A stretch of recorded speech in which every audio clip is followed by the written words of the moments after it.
So we're here at the Esma Sultan Yalisi, and this is a building dating from the late 19th century, from 1870s, 1880s. Esma Sultan was a daughter of the Sultan of the period, Abdulhamid I. This building was built for her and her husband, who was an admiral in the Ottoman Navy, perhaps the reason for this shoreline location.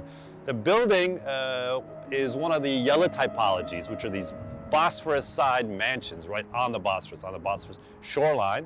And these were a number of buildings built by the Ottoman royal court up the Bosphorus, especially on the European side, but also some on the Asian side. We're here now on the European side. The building was not used very much in the 20th century. Up until about the 1970s, 80s, the Marmara Hotels Group, which is a very large hotel group here in Turkey, bought the building.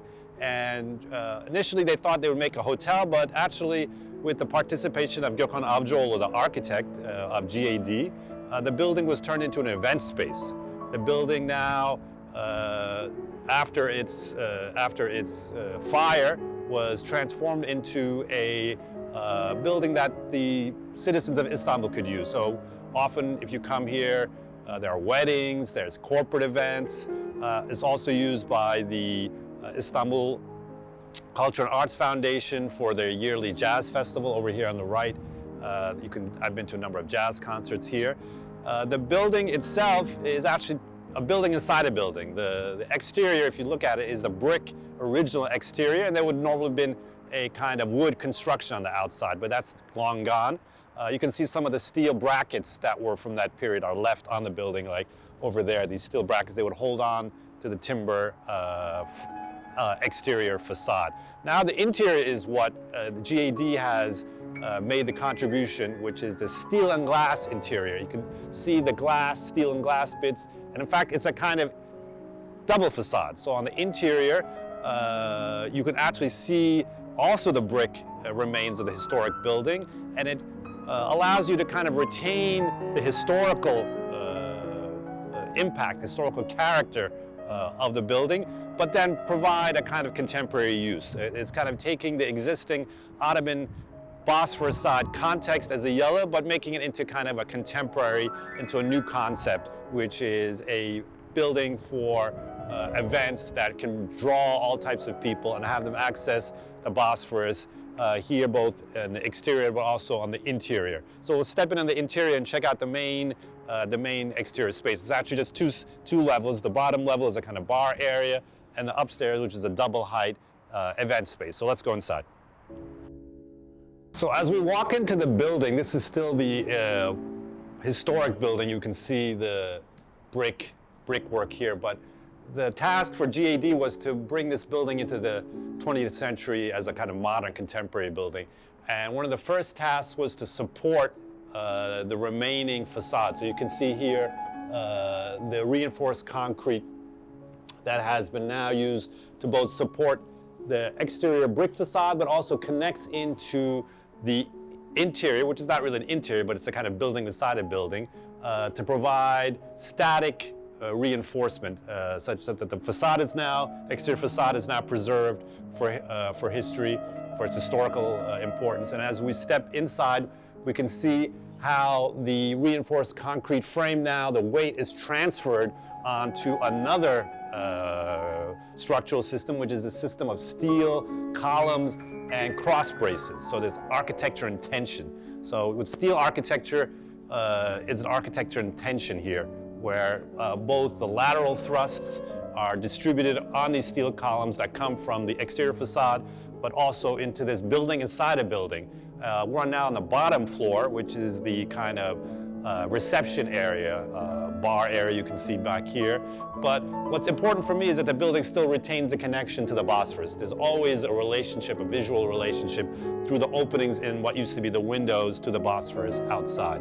The existing structure of the building, notice these big reinforced concrete columns, working with the steel facade, these glass facade using the spider technique, allows us to really hold up a large building mass above us. So let's go upstairs and check out the main space, which is really the most impressive space in the building.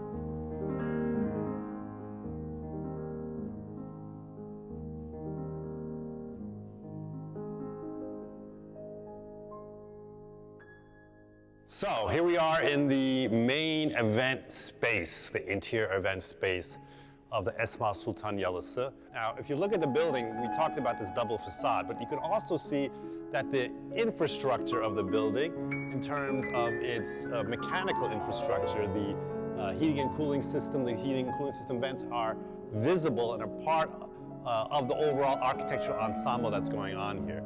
Nothing is hidden. We both have a very structurally expressive steel and glass facade and glass connected to these interior steel columns with these cross braces. Those are then connected through the slab to the historic brick facade. But if we look also out towards the Bosphorus, this building has a certain permeability in these series of frames of the Bosphorus. So right here, this is probably one of the best views you can get of the Bosphorus. You can see the boats going by, but the steel and glass allows you to see through that. So it's a kind of transparent surface that allows views out to the Bosphorus. So here at the Esma Sultan Yalisi, and we have a lot of outdoor spaces, but what I think is the nicest space, and really a special space, is this terrace. And this was retained by GAD Architecture as part of the public space experience of this building. There was no terrace here beforehand in the existing palace mansion building. But if we step outside, this is one of the best places in Istanbul to really enjoy the Bosphorus. Both see views of the Asian side, the Bosphorus Bridge, the boat traffic that goes back and forth. And if you look in the distance, the historic peninsula with the Topography Palace, the Hagia Sophia. So this kind of architectural strategy to really provide new spaces for the enjoyment of the Bosphorus in this building for contemporary purposes, I think it really gives this building its real impact without really sacrificing any modern conveniences, let's say, because you can still, the interior can be still used for many, many different things because of the kind of advanced technology used both in this glass facade, but also in the mechanical heating and cooling systems. But still retaining what's important, which is life on the Bosphorus for the citizens of Istanbul and for its visitors. I think that's the most important part of this architecture. It's allowing this building to live in our day and time while still showing us texture of the history, the fabric of the old bricks and this architecture, but brought into contemporary use.